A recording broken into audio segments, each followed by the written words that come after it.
Bonjour à tous et merci d'être présents pour cette projection d'un court-métrage que j'ai appelé « Comment ma Tesla a rencontré un arbre ». Je remercie le Web Today de me permettre aujourd'hui de présenter un peu le résultat de mes recherches et surtout de vous présenter cette petite histoire dont je suis l'un des protagonistes principaux. Et croyez-moi, je m'en serais bien passé.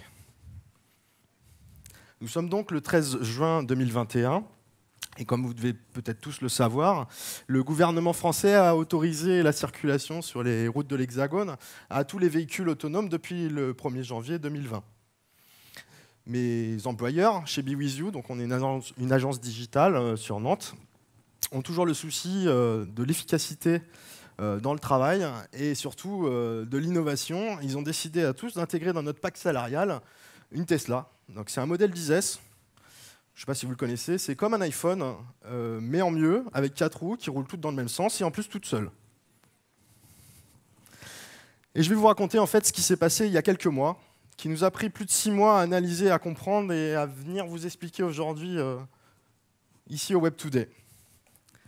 Donc j'étais au volant de ma Tesla, donc ce modèle 10S, c'était le 15 octobre 2020.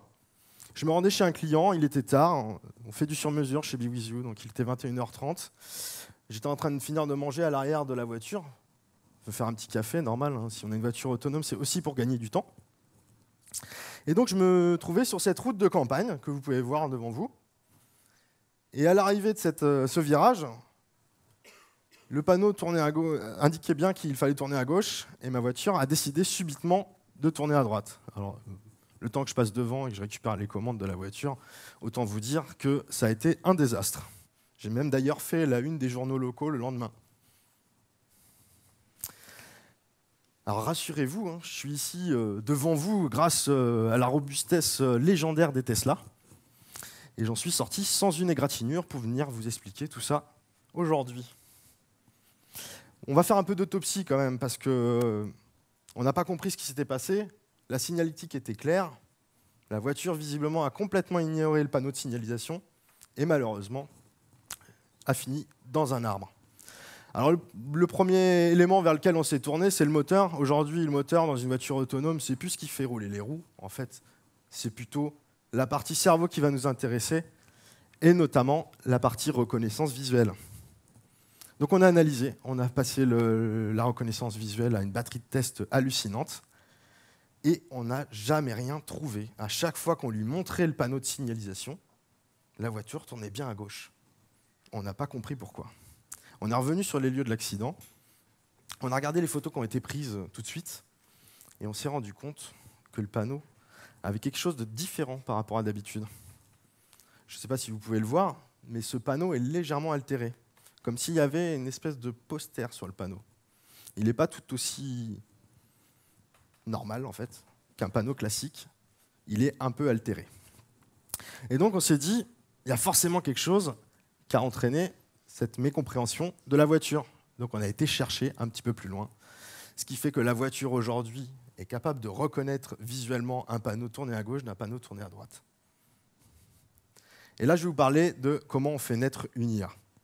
Comment on fait naître une IA? On va remonter 60 ans en arrière, avec un des génies mathématiques de notre siècle, voire peut-être probablement des siècles précédents aussi, qui s'appelle Alan Turing. Donc Alan Turing, il a la base, à la naissance de l'ordinateur, on va dire, actuel, l'ordinateur numérique. C'est grâce à lui qu'on a pu faire passer les ordinateurs d'un monde analogique à un monde numérique. Et ça a eu énormément d'implications. Mais ce n'est pas ce qui va nous concentrer aujourd'hui. Ce qui va nous concentrer aujourd'hui, c'est une deuxième partie de ses travaux. C'est le regard qu'Alan Turing a apporté, le regard humain qu'il a apporté par rapport à la machine. En fait, le 20 février 1947, Alan Turing a donné une conférence à la London Mathematical Society dans laquelle il a expliqué quasiment tous les concepts qui aujourd'hui font tourner les intelligences artificielles dans les voitures autonomes, mais également dans les autres produits qui en bénéficient.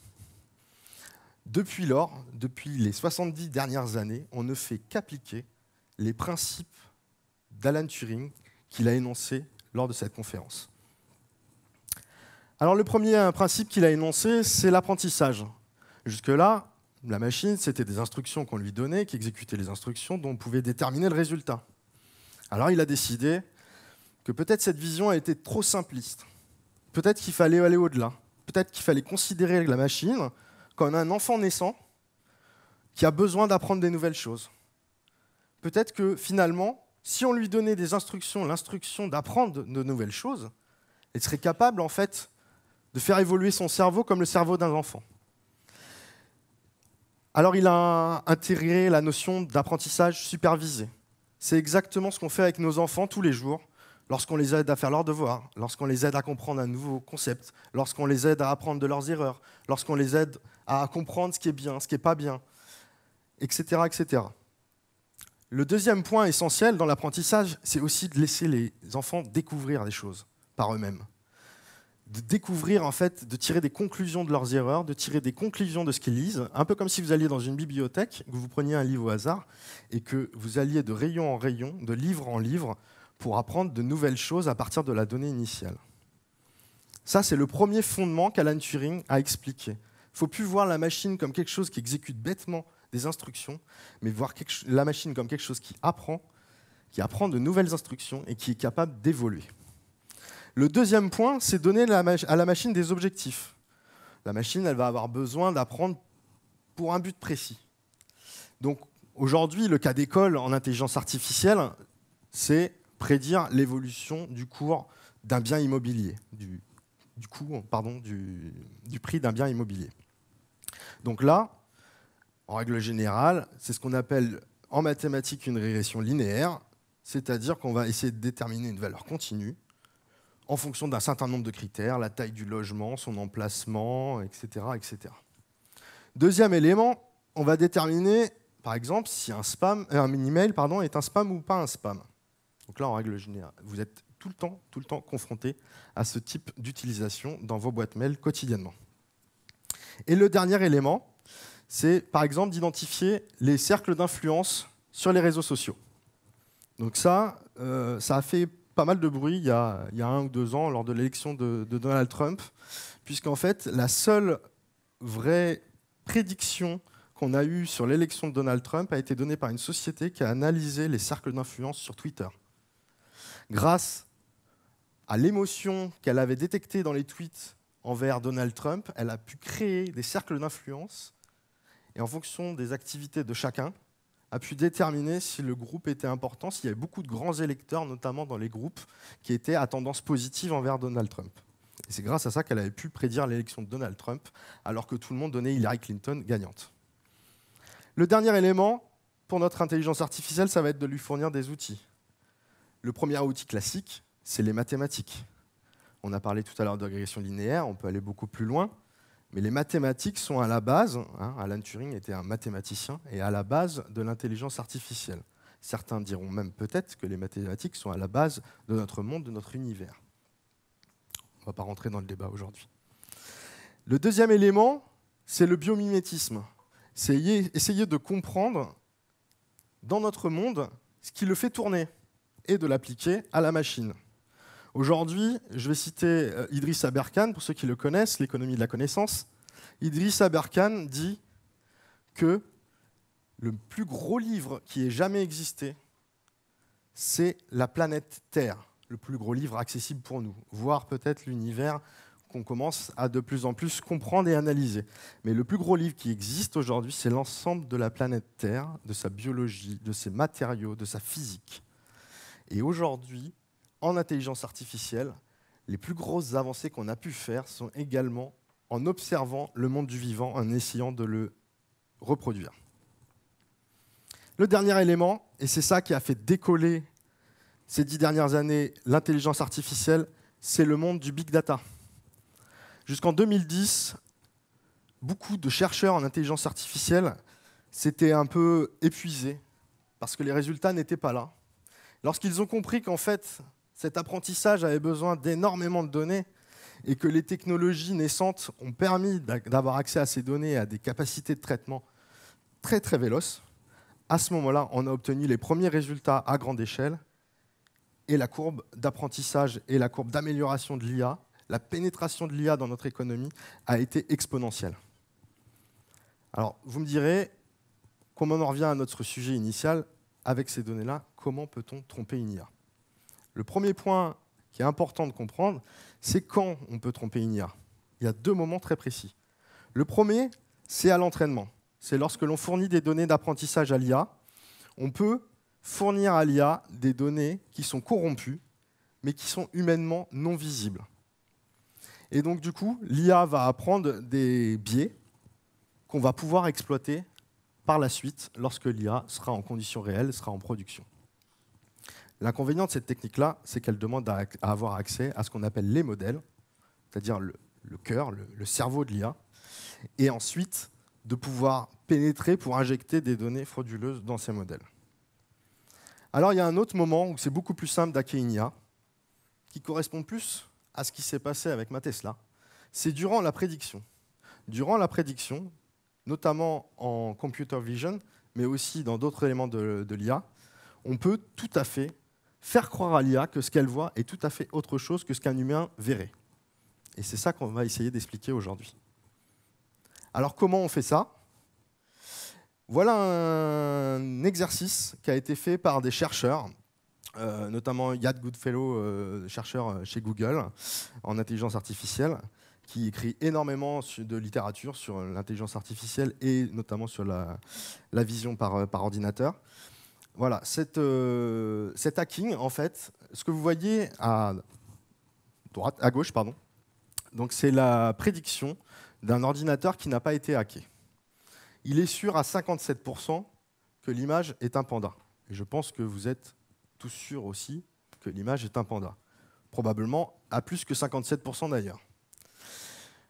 Si on ajoute le bruit qui est au milieu, donc en fait qui est une image générée aléatoirement mais dans un but précis, et qu'on ajoute un petit biais, qui est la valeur qui est au milieu, un petit coefficient, on obtient une image à droite qui pour vous est exactement la même.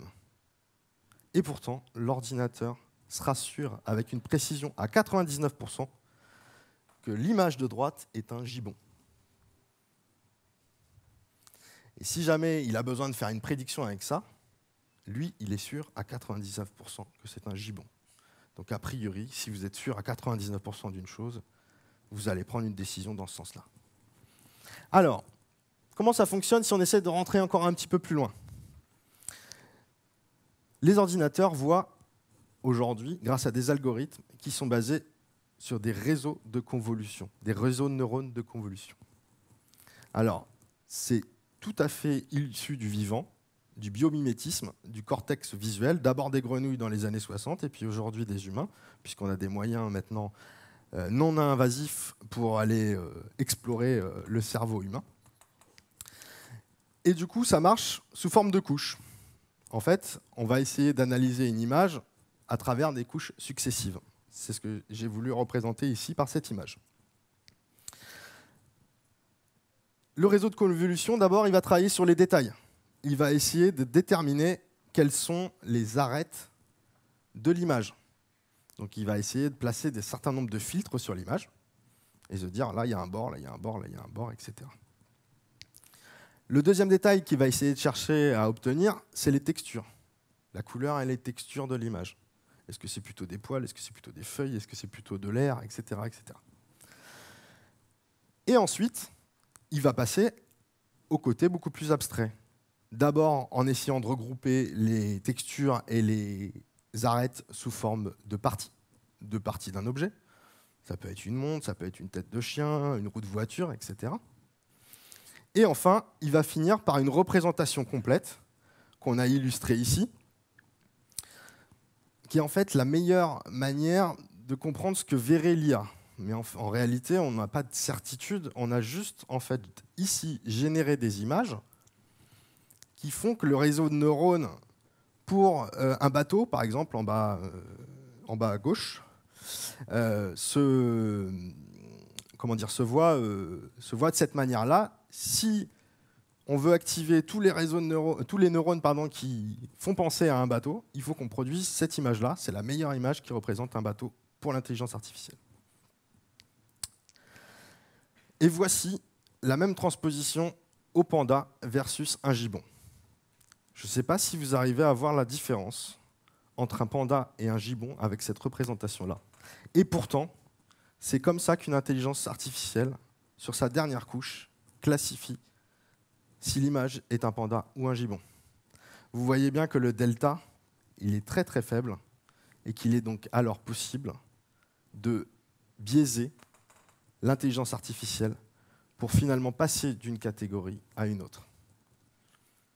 Alors si on veut un petit peu résumer, finalement, hacker une IA en intelligence artificielle, ça va se résumer à pousser les limites de notre image, essayer de pousser les contours de façon suffisamment subtile pour que l'humain ne décèle pas l'altération, mais que derrière, l'ordinateur soit, lui, persuadé que l'image est autre chose que ce qu'on voit. Alors, certains diront, oui, mais il faut avoir accès au modèle, comme on le disait.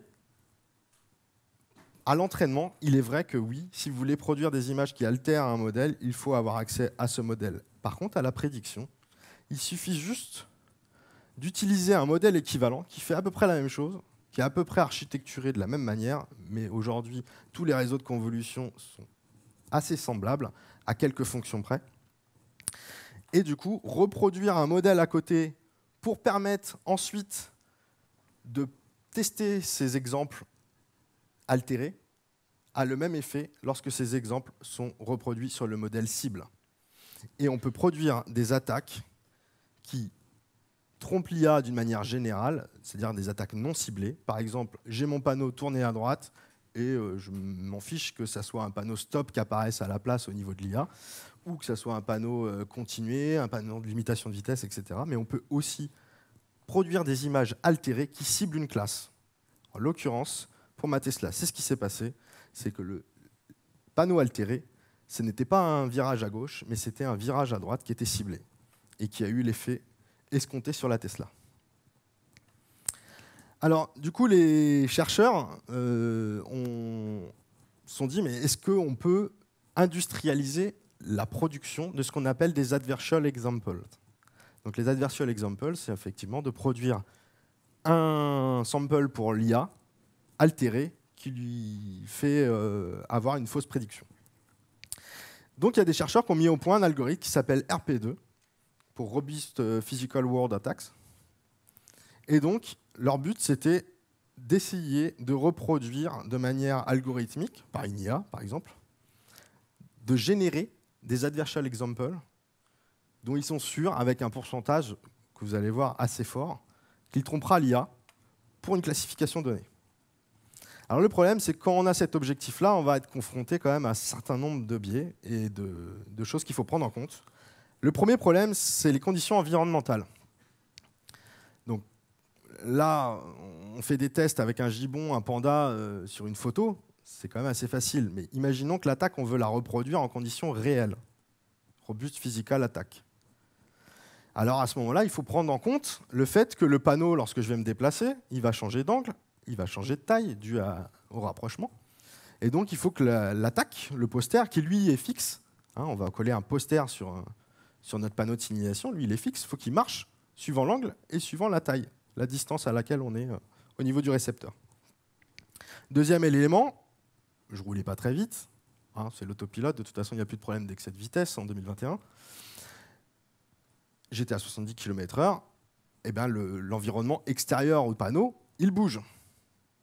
Donc, il faut pouvoir intégrer ça. Ou plutôt, il faut que l'intelligence artificielle élude complètement le background. Pourquoi? Parce que c'est des données négligeables. Au contraire, ça va être du bruit qui va être ajouté, qui va nous empêcher de détecter le panneau et de faire notre prédiction. Un autre biais, c'est le fait qu'aujourd'hui, je vois avec une caméra. La caméra, elle a une résolution. Si jamais mon adversarial example marche avec une caméra qui a une très très bonne définition, mais qui en route sur une Tesla qui a peut-être une moins bonne définition, n'agit pas, mon adversarial example, il ne marche pas. Le dernier élément, et ça c'est très connu en informatique, c'est lorsqu'on veut essayer d'imprimer des couleurs. Lorsqu'on imprime une couleur, lorsqu'on définit une couleur, en règle générale, à part une imprimante professionnelle très très chère, on a du mal à obtenir exactement la couleur voulue. Et or, dans les algorithmes de production d'adversarial example, il faut tenir compte de cette colorimétrie pour pouvoir produire un adversarial example collab sur un poster. Donc voici une attaque au poster qui a été effectuée. Sur le panneau de gauche, vous avez le poster et l'intelligence artificielle pense qu'il s'agit d'un panneau de limitation à 45, alors que sur le panneau de droite, vous n'avez pas le poster et il reconnaît bien un stop. Est-ce que vous arrivez à voir la différence entre les deux panneaux, humainement? Elle est très très légère et pourtant, cet exemple-là a fonctionné sur un téléphone portable. Donc autant vous dire que la résolution, elle était plutôt faible par rapport aux résolutions d'une voiture.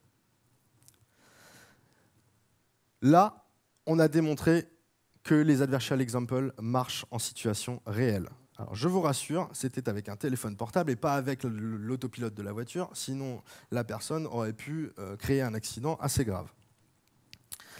Finalement, ces chercheurs qui ont mis au point RP2 ont donné des résultats. Si on effectue une attaque avec un poster, on a 100% de succès sur cette attaque. Alors avec des stickers, le sticker c'est ce que vous voyez plutôt sur la partie droite de l'écran. C'est moins bon, mais quand même 85%, on est quand même plutôt pas mal sur l'attaque. Et ça c'est sur des attaques de classification ciblée, c'est-à-dire qu'on veut montrer un autre panneau spécifiquement. Alors ces chercheurs-là, ils se sont dit, oui, mais et ça marche pour une voiture autonome, ça marche pour la reconnaissance de panneaux, est-ce que ça marcherait pour tous les systèmes de visualisation? Et donc ils ont essayé avec un algorithme assez connu qui s'appelle Inception V3, qui permet de reconnaître des objets. Ils ont essayé avec un micro-ondes de le faire passer pour un téléphone, et ils ont eu un taux de succès de 99%, juste avec les stickers que vous voyez sur le micro-ondes, sur la face avant du micro-ondes. Donc, conclusion, leur algorithme de génération d'adversarial example est généralisable à tout type d'algorithme de reconnaissance visuelle. Alors, rapidement, lorsqu'on parle de sécurité en informatique ou dans d'autres domaines, il faut que derrière, il y ait des enjeux. On ne va pas attaquer quelque chose juste pour le plaisir. Après, il y a des hackers qui font ça juste pour la gloire. Mais en règle générale, c'est qu'on cherche à en tirer un bénéfice. On va regarder les domaines aujourd'hui qui ont été investis par l'IA. On a tout ce qui est réseaux sociaux, les mails, les recommandations Netflix, les recommandations YouTube. En fait, tout ce que vous visualisez en ligne aujourd'hui et qu'on vous recommande, c'est fait par des intelligences artificielles. Dans le monde de la reconnaissance visuelle, il n'y a pas que les voitures autonomes, il y a aussi la reconnaissance des gens. Notamment, en Chine, aujourd'hui, on peut faire des paiements dans les magasins grâce à la reconnaissance visuelle. Avec des adversarial examples, il a été prouvé qu'en mettant des lunettes avec des stickers autour des lunettes, on peut se faire passer pour quelqu'un d'autre. Plutôt pratique pour aller faire ses courses. Vous avez en sciences, notamment avec le séquençage du génome. Aujourd'hui, on est passé à peu près 1 000 $ le séquençage du génome. Il y a une dizaine d'années, on était encore à 1 milliard. C'est grâce à l'intelligence artificielle aujourd'hui qu'on a pu obtenir ces différences, et le big data aussi notamment, dans le traitement du génome. Bien sûr, on a les voitures autonomes, on en a déjà parlé. On a aussi la bourse. Je ne sais pas si vous savez, mais aujourd'hui, une grande banque comme Goldman Sachs avait 600 traders, il y a encore en 2007, avant la crise. 2007 est passé par là. Ils ont décidé de se séparer de 598 traders. Et vous savez ce qui les remplace aujourd'hui? Ce sont des intelligences artificielles, c'est des robots. Ils ont embauché 200 ingénieurs informatiques pour mettre en place ces intelligences artificielles. Il ne reste plus que 2 traders pour définir les critères et les algorithmes manipulés par ces intelligences artificielles dans le monde de la finance, dans une banque aussi grosse que Goldman Sachs. Alors dans le sport, et donc dans le foot aussi, depuis 2012, on a ce qu'on appelle la goal line, qui donc permet de savoir si un ballon a franchi le but, et aussi utilise aussi de la reconnaissance visuelle.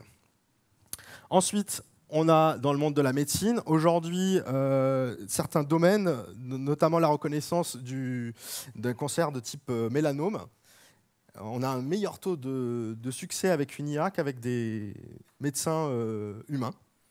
On est autour de 97%. Alors, ils utilisent aussi de la reconnaissance visuelle, puisqu'il suffit, entre guillemets, de regarder la peau et de déceler des taches anormales sur la peau. Mais du coup, on a déjà surpassé l'humain dans tous ces domaines-là. On a aussi surpassé l'humain dans le jeu. On a d'abord eu les échecs, on a AlphaGo, demain on aura StarCraft, ou équivalent. On a au moins égalé l'humain dans la création, n'en déplaise à ceux qui sont, entre guillemets, contre la créativité en intelligence artificielle. Aujourd'hui, même certains experts ne savent pas reconnaître une œuvre d'art créée par un ordinateur et une œuvre d'art créée par un humain. Donc les œuvres d'art au sens très large, hein. Ça peut être un roman, ça peut être une peinture, ça peut être un dessin, ça peut être de la musique. Voilà. J'oublie encore plein d'autres arts.